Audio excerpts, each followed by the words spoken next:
Bonsoir à toutes et à tous, chers investisseurs CLF, pour ce point de marché hebdomadaire, là encore d'un format plus court. Alors j'essaierai de refaire des formats longs avec tous les graphiques, mais ça prend énormément de temps et je sais que j'ai eu beaucoup de commentaires disant de beaucoup qui me disent que c'est un peu trop long, 1 heure et demie de graphiques qui défilent. Donc je reste sur ce format court, mais promis, pour celles et ceux à qui ça intéresse, je referai des formats longs.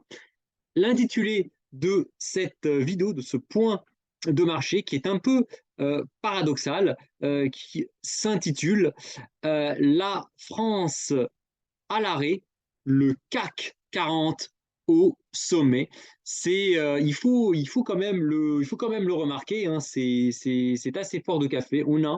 Une, on a un énorme paradoxe, c'est que quand je vois, hein, quand j'entends autour de moi, j'entends les gens se plaindre que c'est dur, il y a, voilà, qu'il y a l'inflation, il y a des problèmes de pouvoir d'achat, et pourtant, on a une bourse française, un CAC 40 qui est à des records historiques et qui en plus surperforme tous les autres marchés de la planète. Et d'ailleurs, quand on regarde, on a historiquement, on n'a eu que des Américains. Hein, si on prend le classement Forbes des femmes et des hommes, malheureusement, il n'y a que des hommes les plus riches de la planète.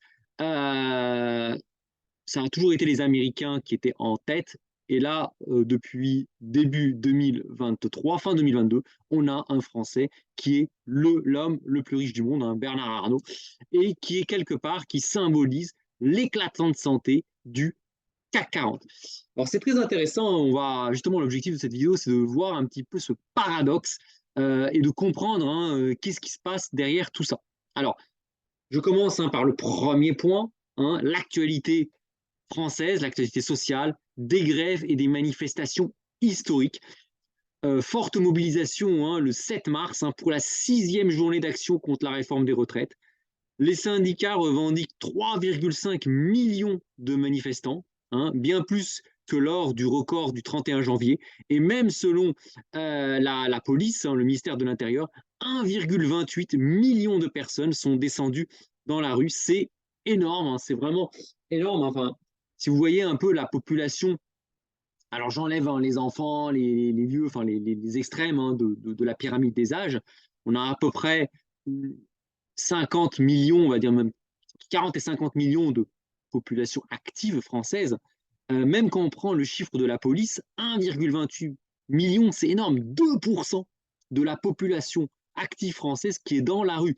Et alors quand on prend évidemment le chiffre des syndicats, qui est toujours plus élevé, 3,5 millions, ça fait 7%, je ne sais pas si vous vous rendez compte, 7%, un Français sur 12 qui est dans la rue, qui manifeste dans la rue contre la réforme des retraites. Donc on voit qu'il y a clairement un mécontentement, il y a un malaise social. Je ne suis pas là pour dire oui, pour dire que le gouvernement il est gentil, il est méchant, les syndicats, c'est pas le but hein, de cette vidéo. Le but c'est d'être factuel, mais il y a clairement un énorme malaise social. Hein. On a clairement une mobilisation historique hein, au regard des 40 ou 50 dernières années. Hein. Moi, j'ai connu les grèves de 1995 avec des grosses manifs. Je me souviens, j'étais au quartier latin et j'avais vu hein, les manifestations qui étaient assez énormes. Et ben là, c'est encore pire. Même le syndicat hein, le plus réformiste, hein, la CFDT, qui est à la base pour des réformes sur les retraites, donc Laurent Berger, hein, son président, n'a pas caché sa satisfaction le mardi 7 mars, à l'issue de la 6e journée de manifestation contre la réforme des retraites. Les syndicats revendiquent plus de 300 cortèges dans tout le pays, avec 3,5 millions de participants. Donc c'est plus que le précédent record du 31 janvier, où 2,8 millions de personnes, toujours selon les syndicats, avaient manifesté. Donc là, on a vraiment une envolée du nombre de manifestants et même la police, hein, donc le ministère de l'Intérieur, reconnaît que cette manifestation a rassemblé un nombre record de personnes. On a également une nette reprise de la mobilisation en province. Il n'y a pas que Paris. Hein. En province, ils étaient 81 000 à battre le pavé. Alors, ça, c'était à Paris, hein, selon la police, 87 000 le 31 janvier. 700 000, un record en la matière selon la CGT. En région, entre 6 000 et 30 000 personnes ont protesté à Nice, 13 000 à 23 000 à Bayonne, entre 20 000 et 55 000 à Grenoble, avec 22 000 participants recensés par la police et 30 000 participants par les syndicats. Brest a dépassé le niveau établi lors de la deuxième mobilisation fin janvier. Donc on a vraiment, vraiment beaucoup de manifestations. On a la province aussi qui se mobilise, hein, même dans des petits villages de 15 000, 20 000 habitants, 10 000 habitants, on a des cortèges, des personnes qui manifestent contre cette réforme des retraites. Alors, derrière cette réforme contre les retraites, hein, qui consiste à faire passer l'âge de 62 à 64 ans, ça c'est le volet principal, on voit qu'il y a d'autres problèmes. Et c'est ça qui est inquiétant. On voit qu'il y a un vrai problème de pouvoir d'achat. Les gens manifestent aussi pour le pouvoir d'achat, un problème de pénibilité par rapport au travail, un problème de précarité, hein, dans les faits, de repousser l'âge de 62 à 64 ans. Dans les faits, 40% des personnes qui ont plus de 60 ans sont en activité. Donc on a 60% des personnes qui de toute manière ne sont même plus en activité au-delà de 60 ans, soit au chômage, au RSA, etc. etc. Donc on voit que derrière le report de l'âge, il y a aussi tout un tas de problèmes qui viennent se greffer. C'est comment finir les fins de mois pour une grosse partie, hein, une bonne partie de la population. Et une statistique qui est sortie, un Français sur 5 ne mange même pas, avoue ne même pas manger à sa faim et finit à découvert tous les mois. Un Français sur 5, c'est pas rien quand même, hein, 20%. Voilà, là, on parle quand même de 10 millions de personnes qui, qui n'arrivent clairement pas à finir les fins de mois, qui ne mangent pas à leur faim. Donc, qui croire, hein, quand au même moment le gouvernement nous annonce un taux historiquement bas du chômage, le retour des 30 glorieuses, pour reprendre monsieur le ministre, monsieur Bruno Le Maire. Là, c'est compliqué. C'est compliqué. Et en réalité, les deux ont raison. Les deux ont raison. Le chômage baisse, hein, clairement, il baisse. Par contre, on a une augmentation de ce qu'on appelle des petits métiers, de jobs précaires, hein, de jobs à l'unité, à la journée, qui font baisser le taux de chômage, mais augmentent la précarité. Donc derrière, hein, ces mobilisations par rapport aux retraites, on a un vrai malaise social qui est clairement que l'on ne peut pas nier.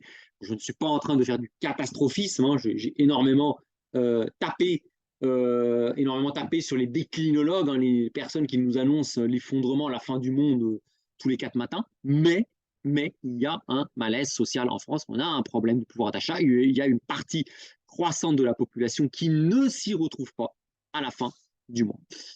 Et en parallèle, on a une montée des périls, une montée des tensions au sein même de nos organisations. Ce qui est incroyable, c'est que les manifestations se déroulent dans une ambiance bon enfant. On a un record de personnes qui descendent dans la rue, mais on n'a pas de casse, pas des émeutes. On a une population qui, paradoxalement, est très calme, comme si elle était résignée. Et au même moment, on a une flambée de violence, entre guillemets, au sein même de nos institutions. C'est-à-dire qu'on entend souvent des scandales où on a des personnes, hein, qui, qui violentent, qui blessent, qui agressent des élus, qui sont beaucoup plus violents. On a des élus exemplaires et on a des personnes, heureusement peu nombreuses, qui agressent. On a entendu, hein, parler de maires qui ont été harcelés, qui ont été blessés, tués par des personnes, voilà, violentes. Mais là, curieusement, c'est qu'on a une population qui manifeste dans un calme olympien, dans une discipline, et alors pour le coup, on a nos élus qui s'énervent. En fait, la violence, elle est presque au niveau de nos institutions. Deux exemples. D'un côté, alors vous voyez, pour vous dire, je suis ni, hein, de gauche, d'extrême gauche, de droite, d'extrême droite, de tout ce que vous voulez. On a des députés de gauche, hein, qui organisent un concours carrément chez les jeunes, qui appellent les jeunes à bloquer leur lycée. Donc là, c'est carrément des représentants du pays, les représentants du peuple français qui disent aux jeunes, bloquez les lycées, prenez-vous en photo, envoyez-les nous, et les meilleures photos, les meilleurs selfies pourront venir visiter l'Assemblée nationale. Je ne sais pas si vous vous rendez compte, c'est quand même assez incroyable. C'est-à-dire qu'on a carrément des élus qui demandent aux gens, révoltez-vous, bloquez, prenez-vous en selfie, et nous, on fait un concours, et les meilleurs qui font le plus de bruit viendront visiter l'Assemblée. Donc on inverse quelque part, on a souvent l'habitude de voir des casseurs, des manifestations, de la violence, de la casse, etc. Et des élus calmes, etc. Là, c'est l'inverse. C'est les élus qui disent au peuple carrément, allez-y, enflammez-vous. Et de l'autre, on a le ministre de la Justice. Alors là quelque part, côté. Donc là, j'ai tapé un peu, enfin, voilà, j'ai mis le haut là sur l'extrême gauche. De l'autre, on a le ministre de la Justice, quand même, donc représentant quand même de la justice française, hein, garde des Sceaux, hein, qui est quand même le deuxième ou le troisième plus gros ministre du gouvernement, qui fait des bras d'honneur à l'Assemblée nationale et provoque l'indignation. Donc là, c'est quand même, voilà, c'est incroyable, c'est que on a énormément de manifestations, on a un climat, entre guillemets, insurrectionnel au sein de nos institutions, Assemblée nationale et Sénat, et on a des syndicats qui sont chauds bouillants, qui sont très remontés. Donc on a un climat qui est extrêmement, extrêmement dur. Dur. Hein, on voit pas ça beaucoup dans beaucoup de pays, hein, mais en France, on a un système extrêmement, on a vraiment un niveau de tension qui est assez hard. Alors, je ne suis pas en train de parler d'effondrement, de tout ça, mais on a un niveau de tension. Le pays, on sent qu'il est au bord de la crise des nerfs. Alors, est-ce que ça va basculer vers une crise de régime qui aboutira à la chute d'Emmanuel Macron? Certaines personnes sérieuses le pensent. Hein. Je cite notamment Philippe Fabry, hein, qui a fait qui fait un énorme travail historionomique. Hein. Moi, je ne suis pas là pour dire si c'est bien ou pas. Il est bien plus expert que moi. Moi, je suis là pour commenter les faits. Il y a énormément de tensions en France et c'est assez palpable. Et il y a, à côté de personnes qui gagnent très très bien leur vie, on a une partie croissante de la population qui, clairement, n'arrive même plus à boucler les fins de mois. Voilà. Et en parallèle de ça, hein, quand on parle des marchés, le CAC 40 est à des records historiques. Alors, attention, hein, mardi, hein, donc vous voyez ici, là on est en pas horaire, hein, mardi 7 mars, hein, donc à 11 h du matin, donc en pleine manifestation, le CAC 40 bat son record à plus de 7400 points. Donc au moment où les cortèges défilent avec un malaise social, le CAC 40 inscrit un record absolu de tous les temps. Là, on voit le CAC 40 en pas journalier. Quand on reprend le CAC depuis la fin des années 80, le début des années 90, hein, le CAC 40, vous voyez ici, on est à un plus haut historique. On a battu tous les records. Hein, avant la crise Internet, avant la crise des subprimes, avant la crise du Covid, avant la guerre en Ukraine, on est à des niveaux, on est revenu à des niveaux historiques. Alors, on n'a pas réussi à casser, franchement, le dernier record, hein, qui était à 7388, hein, avant la guerre en Ukraine. Là, si, on a un peu cassé, mais symboliquement, on est venu à 7402 points. Bon, mais grosso modo, on est revenu au même niveau, on est à des records historiques, alors que on a une population qui est désemparée. On voit clairement, même nos élus, hein, on voit que c'est très crispé. On a un climat de tension au sein du pays qui a rarement été aussi fort. Et en même temps, le CAC 40 surperforme toutes les places boursières internationales. Le CAC 40, c'est vraiment, je veux dire, ceux qui ont mis leur bille dans le CAC 40, là, hein, là c'est les cocotiers. Hein. Alors effectivement, on est en droit de se demander, c'est marrant quand même, c'est le contraste est quand même saisissant. Pourquoi? Alors, les analystes évoquent deux raisons principales. Première raison, la Chine. Oh là là, c'est la Chine qui redémarre et qui propulse le CAC vers des sommets. Bon, ok. Moi, j'ai été regarder. Ça, c'est la bourse chinoise. Alors, ça, c'est la bourse chinoise en page journalier. Vous voyez, 2021, hein, 2022, 2023. Vous voyez, ça baisse. Hein. Alors oui, effectivement, on a eu un redémarrage, hein, de la bourse chinoise, hein, qui a permis à l'indice chinois de passer de 11 000 à 14 500, mais vous voyez, hein, là, depuis le début de l'année, la bourse chinoise, elle baisse. Hein. Et là, si vous zoomez en pas horaire, la bourse chinoise est à ses plus bas depuis le début de l'année 2023. Il faut quand même que quelqu'un m'explique pourquoi, si l'économie chinoise est à l'origine des records du CAC 40, comment se fait-il que la bourse chinoise, la bourse chinoise, que vous voyez le graphique, n'est pas à ses records historiques? On est loin de ses records historiques. Alors oui, on a eu un petit rebond, effectivement, on a eu un soulagement quand, à la fin de l'année 2022, Xi Jinping a levé le confinement, a levé le port du masque, etc., a ouvert, on a eu un rebond, mais ce n'est pas le rebond qui amène le CAC 40 avant la crise du Covid, l'indice chinois avant la crise du Covid, alors que pourtant le CAC 40 est des records historiques. Donc, moi, je ne comprends pas. Hein, clairement, je suis peut-être neuneux, je suis peut-être bête, mais je ne comprends pas. Si l'économie chinoise fait autant de miracles sur le CAC 40, comment se fait-il que la bourse chinoise, qui a priori est peut-être plus proche de l'économie chinoise que le CAC 40, comment se fait-il que la bourse chinoise n'en profite pas plus que ça? Premier truc. Donc là, les analystes n'arrêtent pas de nous parler de la Chine. Bon, la bourse, oui, la bourse chinoise sera à des records, je vous dirais oui, possible. Mais la bourse chinoise, regardez où elle est. Et la bourse américaine, pareil. On ne peut pas dire que les entreprises américaines, canadiennes ne font pas de business avec la Chine. Pourtant, le Dow Jones, le Nikkei, le Nasdaq, tout ça, ils tirent la langue. Et la bourse chinoise aussi. Par contre, le CAC 40, lui, record historique. Premier point. Donc là, démenti.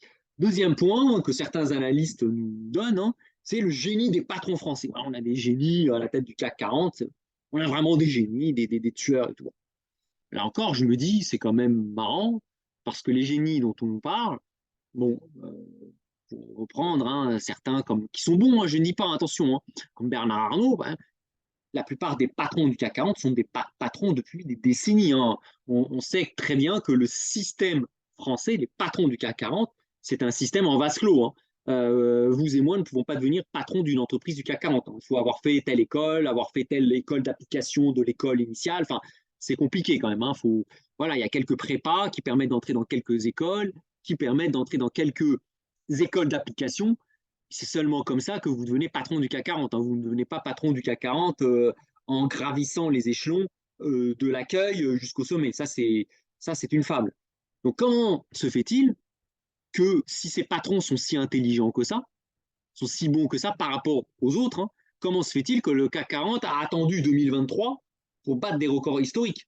Comment se fait-il que le CAC 40 n'est pas surperformé dans les années 2000, dans les années 90, dans les années 2000, dans les années 2010? Pourquoi il attend les années 2022, 2023 pour éclater les autres marchés? On voit bien que cet argument-là ne tient pas non plus. Mais il y a quand même des arguments. Et on va les analyser ensemble. Les vraies raisons, elles sont là. On a la première, il faut le dire, on a un gouvernement très généreux avec les grands fleurons du CAC 40. Très clairement. Très clairement, on n'a qu'à voir M. Bruno Le Maire, comment il est impitoyable vis-à-vis de la Russie, hein, vous l'avez entendu, nous allons mettre l'économie russe à genoux. Bon, ça s'est malheureusement pas passé comme ça. Il est impitoyable vis-à-vis des Français moyens, des syndicats, voilà, il a envoyé balader les syndicats, il a dit bah, les syndicats, ils avaient eu une petite fenêtre pour être reçus par Macron, ils ne l'ont pas saisi, maintenant, du balai. Voilà. Il est très très dur, hein, voilà. Par contre, quand il s'agit des grosses entreprises, les pétroliers, il le dit clairement, j'exhorte les pétroliers à faire un effort vis-à-vis des citoyens. J'exhorte, vous voyez, j'exhorte les gens. C'est un peu comme si moi je vous dis, hey, je vous exhorte à faire un petit don hein, pour ma chaîne YouTube, je vous exhorte. Je fais la manche dans la rue, j'exhorte les passants à me donner la pièce.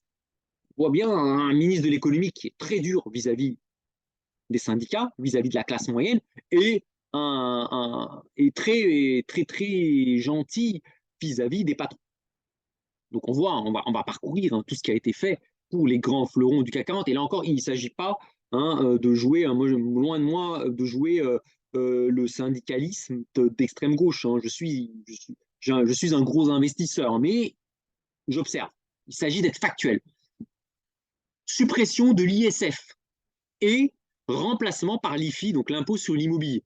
Clairement, vous avez les grandes fortunes qui ont de l'immobilier et beaucoup d'actions.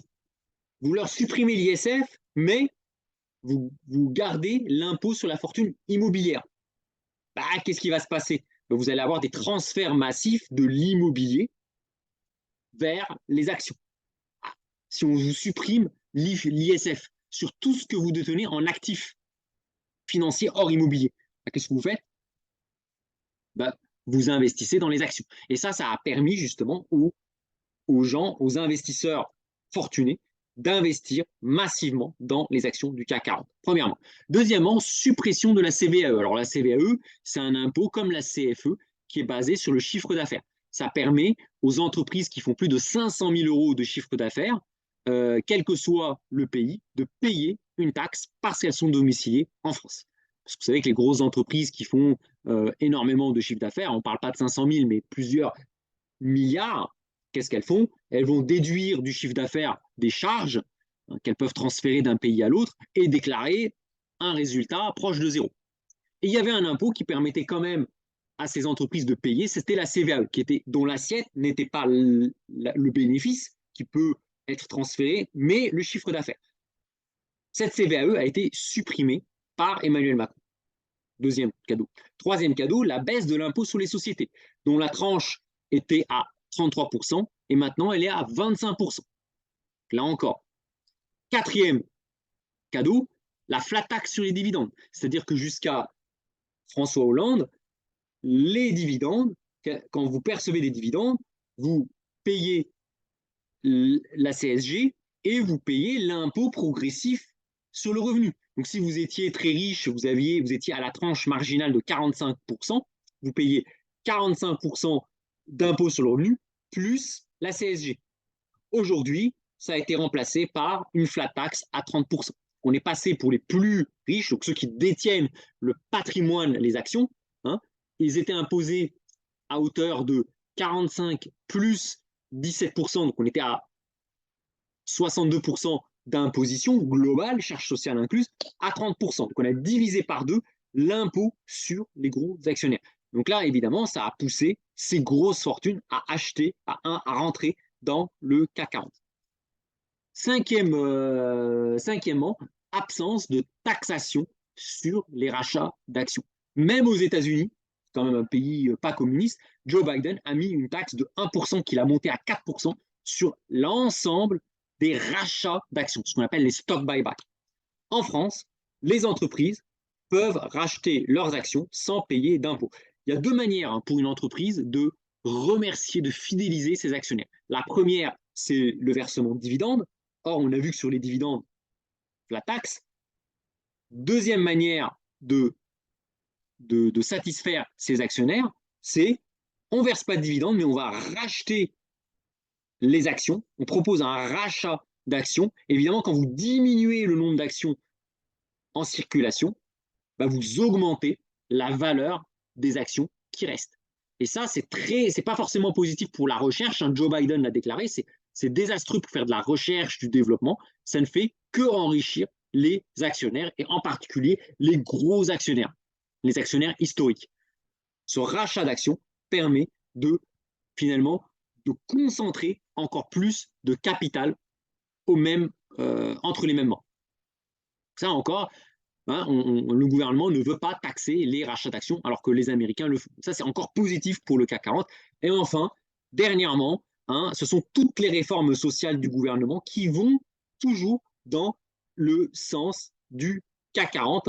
Réforme du marché du travail, hein, donc les gens qui sont salariés peuvent être virés beaucoup plus facilement, on plafonne les indemnités au prud'homme, donc plus de gens qui se retrouvent, qui peuvent être virés, on baisse le montant des allocations chômage, ce qui pousse encore plus de gens qui étaient au chômage à rechercher le premier travail venu. On reporte le départ, l'âge de départ à la retraite, sans aucune contrainte sur les entreprises. Alors ça qui est marrant, alors là c'est la droite, hein, ce sont les républicains qui ont proposé, hein, qui ont demandé à ce que en échange d'un allongement de la durée de départ à la retraite, on pénalise les entreprises qui font la discrimination sur l'âge, soit pour le licenciement, soit à l'embauche. Le gouvernement a refusé catégoriquement de sanctionner les entreprises qui font la discrimination sur l'âge à l'embauche ou qui licencient en priorité les seniors. Donc on voit clairement qu'il y a une volonté du gouvernement de mettre une pression sur le marché du travail, qu'il y ait un maximum de gens, finalement, qui soient en concurrence les uns avec les autres sur le marché du travail. Et enfin, dernière chose, hein, dont on parle peu, on sait qu'il y a des métiers en tension, les infirmières, les enseignants. On a pas mal de métiers en tension, très importants, les premières lignes, comme disait Emmanuel Macron, qui sont en tension parce qu'il y a peu de candidats et beaucoup d'offres, les restaurants, etc. Que fait le gouvernement? Si vous êtes dans un marché libéral, les prix s'ajustent, les recruteurs, les employeurs n'ont pas le choix, ils augmentent les salaires. Ils n'ont pas le choix. Ça, c'est le libéralisme, hein, c'est le libéralisme, c'est le capitalisme. Que fait le gouvernement pour diminuer ces secteurs en tension plutôt que de laisser le marché faire et laisser laisser le marché obliger les entreprises à augmenter les salaires. Donc, ce n'est pas les syndicats qui obligent les entreprises à monter les salaires, c'est le marché, l'offre et la demande. Que fait le gouvernement? Il dit attendez, vous inquiétez pas, il signe des accords entre Pôle emploi France et Pôle emploi Algérie, Maroc, Tunisie, etc., pour aspirer des immigrés, donc des personnes qui viennent de ces pays, pour venir occuper des postes, entre guillemets, en tension. Et ça, évidemment, ça contribue à mettre encore plus de pression sur le marché du travail. C'est-à-dire qu'une infirmière qui a des conditions difficiles, un enseignant qui a des conditions difficiles, un restaurateur, un serveur qui a une condition difficile, un manutentionnaire, au lieu de lui dire, écoute, le marché va jouer en ta faveur, le capitalisme, le libéralisme va jouer en ta faveur parce que tu demandes 10% d'augmentation par le jeu de l'offre et de la demande, tu vas les avoir. Qu'est-ce qu'on fait en attirant cette main-d'œuvre encore moins payée qu'en France? Quelque part, ça va donner plus de pouvoir finalement aux grosses entreprises pour employer cette main-d'œuvre bon marché. Et donc, tirer les petits salaires vers le bas, ce qui évidemment permet d'augmenter les marges des grosses entreprises. Donc voilà un petit peu toutes les raisons qui expliquent la surperformance du CAC 40. Ce n'est pas forcément négatif, ce n'est pas forcément positif. Je ne suis pas là pour dire si c'est bien ou c'est pas bien. Voilà. Dans l'esprit d'Emmanuel Macron, et il a peut-être raison, lui, il pense, comme Margaret Thatcher avant lui, comme Ronald Reagan, il fait partie de cette philosophie de pensée, certains appellent néolibérale, consistant à dire que plus on donne des cadeaux, entre guillemets, aux riches, aux grands patrons, aux actionnaires, plus on fait des cadeaux à ces gens-là, et plus la richesse créée par ces personnes, par ces premiers de cordée, pour reprendre le terme d'Emmanuel Macron, va ruisseler vers les classes moyennes et les classes populaires. Donc eux s'enrichiront, Emmanuel Macron ne s'en cache pas, mais plus ils s'enrichiront, et plus cette richesse va bénéficier à un plus grand nombre. Et effectivement, aujourd'hui, on le voit, les grands patrons du CAC 40 n'ont jamais été aussi bien rémunérés, n'ont jamais été aussi riches. Les actionnaires, les gros actionnaires n'ont jamais été aussi riches aussi. Le CAC 40 est à des niveaux historiques. L'homme le plus riche du monde, il est français, c'est Bernard Arnault. Ça, c'est clair. Et c'était voulu. Ce n'est pas un accident, c'était voulu. La question qui se pose, et ça, c'est à vous, c'est vous qui pouvez me le dire dans le commentaire, si vous suivez ma vidéo, est-ce que vous, votre niveau de vie a progressé depuis l'arrivée au pouvoir d'Emmanuel Macron? Ça, c'est à vous de me le dire. Moi, je ne connais pas la situation de tout le monde. Si vous me dites dans les commentaires, que vous êtes dans la classe moyenne et que vous voyez votre pouvoir d'achat augmenter, moi je dis bravo Emmanuel Macron. Je lui applaudis dès demain. Bravo. Monsieur le Président, vous avez réussi à enrichir les plus riches, les grands patrons, les actionnaires, et cet enrichissement a provoqué une redistribution des richesses, plus de travail, plus d'activité, moins de chômage, plus de hausse de salaire, qui profite à toute la population française. Si c'est ça, si vous ressentez ça, et ça, il n'y a que vous qui pouvez répondre, moi, je suis dans ma petite bulle aussi, si vous avez l'impression, globalement, que vous vous êtes enrichi, quand je dis vous, c'est l'ensemble des personnes qui suivent ma chaîne et d'autres, voilà, Emmanuel Macron a gagné son pari. Si maintenant, les gens, les classes moyennes, les classes populaires ont l'impression que depuis Macron, ils se sont appauvris, alors là, Emmanuel Macron a raté son pari. Ça veut dire que l'argent, les cadeaux qu'il a fait, sont restés aux mains des plus riches, mais ils n'en ont pas fait bénéficier les classes moyennes et classes populaires. Deuxième raison, les rachats d'actions n'ont jamais été aussi hauts. Les entreprises françaises rachètent énormément leurs actions, ce qui contribue artificiellement à augmenter leurs coûts. LVMH, par exemple, une dépêche de l'AFP, c'est tombé en mois de mars, va racheter pour 1,5 milliard d'actions. C'est une information fournie par l'AFP, l'agence France Presse, donc ce n'est pas un site complotiste. Le géant français du luxe a annoncé mercredi, donc avant-hier, son intention de racheter pour un montant maximum de 1,5 milliard d'euros d'actions en vue de les annuler, donc on les détruit, une stratégie qui a la cote chez les grands groupes ayant enregistré des bénéfices records. Donc là, en fait, ça, c'est pas terrible, le rachat d'actions, parce qu'en fait, les actions permettent de financer la recherche, elles permettent de financer la créativité.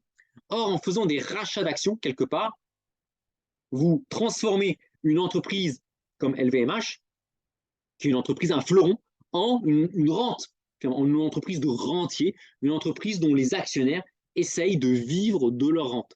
Vous tuez la recherche. Quand vous voulez développer la recherche, vous faites ce qu'on appelle une augmentation de capital. Vous voulez développer la recherche, vous voulez lancer des programmes, vous faites une augmentation de capital, vous ouvrez l'entreprise à d'autres actionnaires via une augmentation de capital, ça fait baisser, ça tend à faire baisser la valeur des actions à court et moyen terme, mais ça permet de décupler la capacité de l'entreprise à faire des projets de recherche. Là, à l'inverse, vous rachetez des actions, c'est-à-dire vous vous recentrez sur vous-même. Voilà. Et ça fait énormément monter la bourse. Donc voilà un petit peu toutes les vraies raisons qui ont poussé le CAC 40 à la hausse. Néanmoins, le CAC 40 était au sommet le mardi, on est vendredi et il se passe des choses. Au moment où je parle, il se passe des choses. Des nuages noirs s'amoncellent à l'horizon. Aux États-Unis, au moment où je parle, avec la hausse des taux, beaucoup de startups de la Silicon Valley sont en difficulté. Si les GAFAM mincissent, j'en ai parlé, des suppressions d'emplois chez les GAFAM, les petits meurent la bouche ouverte. On a une cascade de faillites d'entreprises de la high-tech aux États-Unis monumentale, avec des taux qui passent de 0% à 5%, voire même plus pour les petites structures. Les entreprises endettées à taux variable meurent aux États-Unis. Ça, c'est dans la high-tech. Dans l'immobilier américain, plus d'un Américain sur 5, 20% des Américains, sont en négatif equity sur leurs biens. C'est-à-dire que la valeur du bien immobilier par les Américains, elle est inférieure au montant des dettes qu'ils doivent rembourser. C'est-à-dire que si demain, 20% des Américains vendent leurs biens, la banque ne peut même pas récupérer la valeur du bien. La valeur des crédits détenus par les banques est supérieure à la valeur des biens achetés qui ont baissé. Et donc, des banques régionales se retrouvent en grande difficulté. On a les difficultés d'une banque, de la Silicon Valley, qui font trembler Wall Street. Jeudi, les 4 plus grandes banques américaines ont perdu 52 milliards de dollars en bourse, secouées par les difficultés de la SVB, Silicon Valley Bank Financial, un établissement proche des milieux de la tech. Les investisseurs craignent une contagion à d'autres acteurs du secteur. Les bourses européennes ont ouvert en forte baisse. Les banques qui se financent entre elles sont très interconnectées et les secousses qui font trembler la Silicon Valley impactent les banques du monde entier. Et ça rappelle la crise des subprimes aux États-Unis en 2007-2008. Attention, danger. Là, on a un vrai risque qu'un grand nombre d'acteurs surendettés, les petites entreprises, les high-tech, ça nous rappelle la crise des années 2000, le crack techno. L'immobilier, ça nous rappelle la crise de 2007-2008, que tous ces acteurs fassent faillite à cause de l'envolée des taux, ce qui mettra en difficulté les banques qui les financent. Et par le jeu des financements entre les banques, on peut voir une cascade, un enchaînement de crises comme en 2007-2008, comme en 2000-2001. Donc ça, voilà, attention, on a ce risque-là qui est apparu cette semaine. Alors, il y a une autre bombe qui menace les banques et les assureurs vie à architecture fermée. Alors, je ne parle pas des assureurs des assureurs vie à architecture ouverte, c'est-à-dire les assureurs où ce sont les adhérents qui construisent leur allocation d'actifs à l'aide souvent d'un conseiller en gestion de patrimoine qui les suit. Je ne parle pas de ces assureurs-là, je parle des assureurs classiques à architecture fermée et les banques. Ces grosses structures accusent de très grosses moins-values dans leur portefeuille obligataire. Pour l'heure, ça tient. Alors pourquoi ça tient? Pour deux raisons. Un, tant qu'elles n'ont pas vendu, elles n'ont pas perdu, d'une part, et d'autre part, ça tient parce qu'elles ont acheté du CAC 40. Je vous parlais des dogs de Bordeaux, souvent des gérants actions des compagnies d'assurance qui achètent du CAC 40, qui leur permettent d'avoir des plus-values sur leurs actions qui, grosso merdo, compensent les moins-values latentes sur l'obligataire. Par contre, si jamais les gens commencent à racheter massivement leurs assurances-vie, si jamais les gens n'arrivent plus à rembourser leur banque parce que problème de chômage et tout, les banques, les assureurs seront obligés de vendre les actifs qui seront en moins-value. Et cerise sur le gâteau, si la bourse commence à baisser, elles auront aussi des moins-values sur leur portefeuille actions. Pour le moment, elles sont en plus-value sur leur portefeuille actions. Donc là, on a quand même une véritable bombe à retardement qui menace les grosses banques et les compagnies d'assurance. Alors évidemment, hein, moi, je ne crois pas à l'effondrement de tout. Hein. Le malheur des uns fait le bonheur des autres. Donc si on a une crise sur le marché action et une crise à moindre mesure sur le marché immobilier, ben on a deux autres classes d'actifs qui, elles, pourraient profiter de tout ça, dont on ne parle pas. C'est l'or. Vous doutez bien que c'est une crise systémique. Hein, les banques centrales, croyez-moi, elles vont faire tourner la planche à billets. Hein, ça, vite. Hein, elles vont vite rétro-pédaler, il n'y a pas de problème. Donc là, l'or, il part au sommet. Et une autre catégorie qui pourrait profiter, ce sont les obligations. Parce que si les banques centrales se remettent à faire tourner la planche à billets par peur d'une crise à la 1929, les taux vont baisser et du coup, le prix des obligations qui évoluent en sens inverse des taux vont partir sur la Lune. Voilà. Donc, voilà, il faut toujours, hein, c'est jamais la fin du monde, c'est jamais non plus tout le monde il est beau, tout le monde il est gentil, c'est toujours un jeu de cycle économique et il faut être dans le cycle économique. Mes conseils, très importants, hein, c'est la conclusion de cette vidéo. On est, et je ne suis pas d'extrême gauche, on est dans un environnement français politique qui pénalise le travail au profit du capital. Quoi qu'on en dise, hein, quoi qu'on en dise, on a clairement un gouvernement qui est en faveur des actionnaires, des gros actionnaires et des grands patrons, qui tapent un peu sur le travail, hein, les petites mains, les femmes qui ont élevé des enfants, les temps partiels, les jeunes qui ont commencé à 18 ans. Clairement, ce sont les perdants de toutes les réformes qui s'enchaînent par les gouvernements. On voit même les APL chez les jeunes qui sont rabotés, on voit les perdants. Et les gagnants, on les voit aussi. Donc clairement, on a un environnement qui tend à pénaliser le travail, hein, les classes moyennes, les gens qui vivent de leur travail, et qui favorise le capital. Hein. Clairement, Emmanuel Macron, il est dans la roue de Margaret Thatcher et de Ronald Reagan. Clairement. Et on a vu ce qui s'est passé après Reagan et Thatcher. On a eu les bourses américaines et britanniques qui sont parties sur la Lune et on a eu une paupérisation d'une grosse partie des classes moyennes et populaires. Donc, moi, qu'est-ce que je vous conseille? Moi, je ne crois pas aux manifestations. Alors, ça peut, hein, peut-être qu'il y aura, Philippe Fabry en parle, hein, peut-être qu'il y aura une manifestation monstre qui fera tomber carrément Emmanuel Macron et qui fera chuter la Ve République. Hein. Moi, personnellement, voilà, j'ai un peu du mal à y croire. Hein. Depuis que je suis en France, j'ai beaucoup entendu parler de révolution. Moi, ce que je conseille, dans, supposer que le système, tout ne s'effondre pas, hein, faire la grève, faire la grève, non pas du travail, ça sert à rien, vous allez perdre un salaire et puis de toute façon les entreprises, voilà, ils feront venir des gens, ils font travailler des Chinois, des Africains, et puis voilà, vous aurez fait grève et puis au final vous aurez perdu de l'argent, mais pour rien. D'ailleurs ils le disent, hein, le gouvernement il s'en cache pas, de toute façon ah, les gens ils ont plus d'argent, ils n'ont pas les moyens de faire grève, et puis de toute façon avec le télétravail et tout ça, on peut contourner. Pour moi faire la grève n'est pas nécessairement une bonne solution. Par contre on peut faire la grève non pas du travail, mais de la consommation. Une grande partie de la fortune des plus riches provient de la consommation de produits superflus des classes moyennes supérieures, inférieures et même populaires. Et moi, je vais vous donner un exemple, hein, tout simple. Vous voyez, ça, cet iPhone, tout le monde se moque de moi, hein. Même, voilà, même les personnes qui gagnent le SMIC. Hein.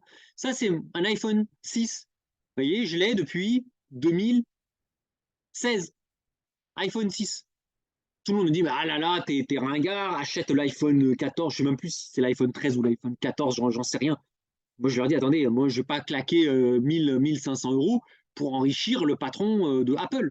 Moi, l'Apple, j'aime bien, c'est une belle boîte, mais moi, l'iPhone 6, il me va très bien. Et je m'en sers en tant que professionnel. Je mets mes rendez-vous avec, je l'utilise en tant que pro. Et il marche. Je vais à Paris, je peux m'en servir comme GPS, je peux m'en servir sur la bourse. Hein, j'ai mis une application bourse dessus, je peux m'en servir pour booker des rendez-vous. Est-ce que j'ai vraiment besoin de faire, d'avoir l'iPhone 14? Je m'en suis même servi pour me prendre en vidéo. Il y a certaines vidéos que j'ai fait quand j'étais en Italie, des vidéos YouTube que j'ai postées sur YouTube, que je l'ai fait avec ça. Est-ce que ça a choqué les gens? Non. Donc on peut très bien vivre simplement si vous vous concertez, si tous les Français se concertent pour dire maintenant, on arrête de consommer comme des cochons, on consomme vraiment ce qui est utile. Les vieux iPhones, on les garde, on n'achète pas de nouveaux iPhones, comme je le fais, hein, et croyez-moi, je fais du pro avec, hein, je m'en sers comme professionnel avec, je cale mes rendez-vous pro avec. Vous allez voir, hein, l'inflation, ça va partir. Hein. Vous allez voir le prix des iPhones, le prix de l'iPhone 14, si tout le monde fait comme moi, il va tomber à 300 euros. Hein. Il ne sera plus à 1004, hein, il sera à 300 ou 400 grand max. Voilà. Donc évidemment, les prix vont baisser et ça fera baisser les profits des grands patrons. Parce que bah, c'est pareil, si au lieu d'acheter un sac Louis Vuitton, vous achetez un sac normal, entre guillemets, bah, vous allez voir, Monsieur Arnaud, il va faire la gueule. Hein. Voilà. Donc ça, c'est un premier conseil, hein, c'est faire la grève, non pas du travail, mais de la consommation superflue. Je ne parle pas, attention, il ne faut pas serrer la ceinture sur les besoins de base. Mais il y a plein de besoins, franchement, on peut s'en passer. Honnêtement, on peut s'en passer. Hein. Durant le confinement, on était bloqués chez nous, j'étais pas plus malheureux que maintenant. Premier conseil, c'est votre consommation, c'est la consommation superflue des gens qui manifestent qui fait la fortune du CAC 40. Premier point. Deuxième point, cet argent que vous économisez en ne dépensant pas de manière débile, ben vous les investissez dans des investissements patrimoniaux. Il ne s'agit pas de mettre tout dans le Bitcoin ou dans n'importe quoi, hein, dans des actions, vous faites de l'investissement patrimonial, ce qui vous permet de vous enrichir. Donc, vous voyez, donc la fortune des grands patrons, elle va baisser, parce que bah, moins de bonus, moins de produits bêtes achetés, moins de marge, baisse des prix, moins de bonus pour les grands patrons. Et vous vous enrichissez parce qu'en consommant intelligemment, vous allez dégager des réserves de cash que vous allez investir dans des actifs patrimoniaux. Deuxième point. Troisième point, il ne s'agit pas de spéculer sur un actif miracle, mais d'investir de manière fractionnée, ce qu'on appelle le dollar cost averaging, dans un pool d'actifs afin de se constituer une réserve de valeur qui contribue à la fois à accroître votre capital et à obtenir des revenus complémentaires. Certains actifs vous permettent de gagner en patrimoine, typiquement l'achat de votre résidence principale,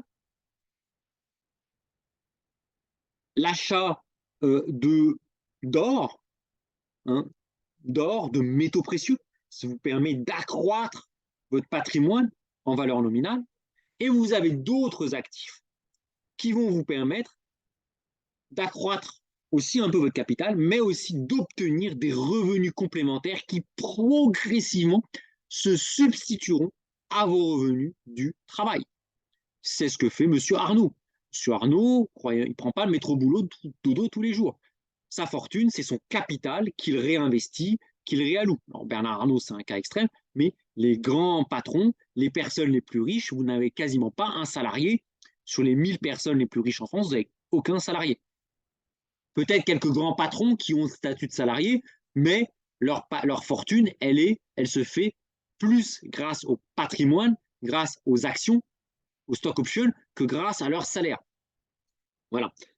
Et enfin, dernièrement, le crédit peut constituer une arme très puissante comme levier d'enrichissement. Autre exemple, Bernard Arnault a racheté des actions LVMH via le crédit. Vous êtes père, c'est l'homme le plus riche du monde, il y a plus de 200 milliards de fortune. Qu'est-ce qu'il va voir les banques pour refaire du crédit pour acheter? Et pourtant, il le fait. Hein, et Bernard Arnault n'est pas le seul, il y a Patrick Drahi, il y en a d'autres, quasiment tous les patrons, tous les grands patrons sont endettés, sont même très endettés. Mais c'est de la bonne dette. C'est de la dette qui est assise sur des actifs dont leur valeur croît bien plus vite que la dette. Et donc, c'est comme ça que ces gens-là s'enrichissent. Mais attention, attention, hein, les gens dont je vous parle, Bernard Arnault, Patrick Drahi, déjà, un, ils s'y connaissent en finance, et deux, ils sont accompagnés par des gestionnaires de patrimoine, des gestionnaires de fortune. Donc, le crédit doit être utilisé avec parcimonie et faire l'objet d'une véritable analyse patrimoniale. Soit vous la faites vous-même, après vous êtes formé, soit vous vous faites accompagner par un conseiller en gestion de patrimoine qui dispose des certifications requises. Moi, par exemple, aujourd'hui, j'accompagne un couple d'amis il se reconnaîtra peut-être, s'il voit cette vidéo, à faire un investissement qui s'autofinance à crédit, hein, un investissement hybride à crédit qui s'autofinance. Voilà. Mais hein, les personnes se reconnaissent en vidéo, je voulais le nombre de fichiers de calcul que j'ai fait avec ce couple. C'est des mails et des mails et des mails et des points, des conf calls, des fichiers, des calculs. Ça ne se fait pas comme ça. Vous ne faites pas un crédit, vous ne vous engagez pas dans un crédit comme ça, les yeux fermés. Attention aux CGP qui vous appellent, qui ont un Pinel à vous vendre et signer ici, ça va s'autofinancer. Non, non, non, non, non, ça ne se passe pas comme ça. Ça ne se passe pas comme ça.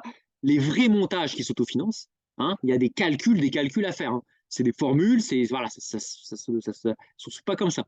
Hein. Moi, j'ai passé des heures, hein, je suis ce couple-là, voilà, c'est anonyme, hein, voilà, je suis ce couple-là, hein, je fais des calculs, des calculs et des calculs pour leur construire une stratégie patrimoniale à crédit qui s'autofinance.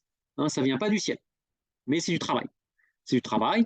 Moi, c'est quelque chose que j'aime bien, je le fais, j'ai aucun problème avec les personnes que j'aime bien, que voilà, je le fais, mais c'est du travail. Et c'est comme ça que des gens comme M. Arnaud, M. Drahi, enfin, tous les patrons, tous les gens en tout cas qui ne sont plus salariés, ont fait dès leur plus jeune âge. Donc, arrêter de consommer des conneries, faire la grève de la consommation de merde, disons, épargner, investir l'épargne et l'investir de manière progressive dans une palette d'actifs diversifiés et si possible avec le recours au crédit, mais là encore en faisant des calculs, soit vous-même, soit avec quelqu'un. Hein, on ne se lance pas dans un crédit comme ça. Voilà. Donc, évitez les deux extrêmes. Alors, les deux extrêmes, c'est un, vous précipitez sur n'importe quoi, acheter, investir comme des gorées. On se pose, on réfléchit, voilà, on prend du recul, premièrement. Et deuxièmement, alors c'est l'inverse, c'est les gens, entre guillemets, qui réfléchissent des jours, des semaines, des mois, mais qui ne investissent pas. Pour moi, ce pas des gens qui réfléchissent, ce sont des gens qui procrastinent, ils font rien. Voilà. Ils disent tout le temps, je vais réfléchir, mais en fait, il n'y a rien, c'est zéro. Et là, bah, leur argent se dévalue avec l'inflation. Parce que l'inflation, elle est voulue par les gouvernants. Voilà. Donc, évitez, hein, là encore, je rappelle, voilà, j'arrête un petit peu la présentation. C'est très important ce que je dis là. Donc, un, évitez déjà de consommer bêtement, comme des gorées. Faites la grève de la consommation superflue qui ne sert à rien. Voilà. L'argent qui est épargné grâce à cette économie de consommation qui ne sert à rien, vous l'investissez. Vous l'investissez de manière réfléchie, de manière graduelle et de manière diversifiée. Moi, je crois énormément à la diversification. Moi, je ne crois pas, on fait un all-in sur les cryptos. Non, non, non, non, non. Un all-in sur, je ne sais pas, sur LVMH, sur n'importe quoi. Non, non plus. Diversifie de manière progressive. Et si possible, si la situation le permet, si vous êtes formé ou vous êtes accompagné par quelqu'un qui est formé, vous utilisez le crédit pour construire des stratégies patrimoniales qui peuvent s'autofinancer partiellement, voire même en totalité. Mais ça, je vous laisse le soin de faire votre analyse. Hein. Je n'ai pas de solution miracle. Faites votre analyse. Moi, je le fais pour les gens que je connais. Voilà. Donc, je vous souhaite en tout cas une bonne journée. Voilà, une bonne fin de journée, un bon week-end. Mais en tout cas, sachez, vraiment, ça c'est très important, sachez qu'on assiste à un énorme transfert de richesse. Hein, un énorme transfert de richesse entre ceux qui consomment bêtement et ceux qui investissent, entre ceux qui procrastinent, qui passent leur temps à réfléchir avant d'investir puis qui n'investissent pas, et ceux qui passent à l'action, entre ceux qui font des crédits comme des gorées à faire des crédits à la conso qui servent à rien, du revolving, et ceux qui font des crédits de manière réfléchie pour acheter des actifs, pas des passifs, on va avoir un énorme transfert de richesse entre ces gens-là. La crise, c'est pas tout le monde s'effondre, ça n'existe pas. Même après la chute de l'Empire romain, énormément de gens se sont enrichis. Même après la peste noire, il y a énormément de gens qui se sont enrichis. On va assister à une crise, il y a une crise, il va y avoir une crise, mais crise ne veut pas dire fin du monde, hein, effondrement, ça ne veut pas dire ça. Ça veut dire qu'il va y avoir des transferts de richesse d'un groupe de personnes vers un autre groupe de personnes. Et Ce qui est important, c'est que vous soyez parmi ces personnes qui pourront profiter de la crise. Voilà. Bah, écoutez, en tout cas, profitez bien de ce week-end. Prenez bien soin de vous.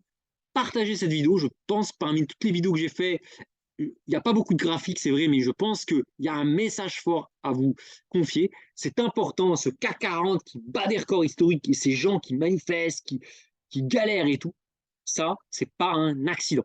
C'est voulu, c'est organisé, c'est orchestré. À vous de voir dans quel camp vous voulez vous situer. Voilà, écoutez, je vous souhaite, prenez bien soin de vous, un bon week-end, bonne fin de journée, un bon début de semaine suivant le moment où vous regardez cette vidéo et j'espère vous retrouver à dans une semaine. Ciao tout le monde.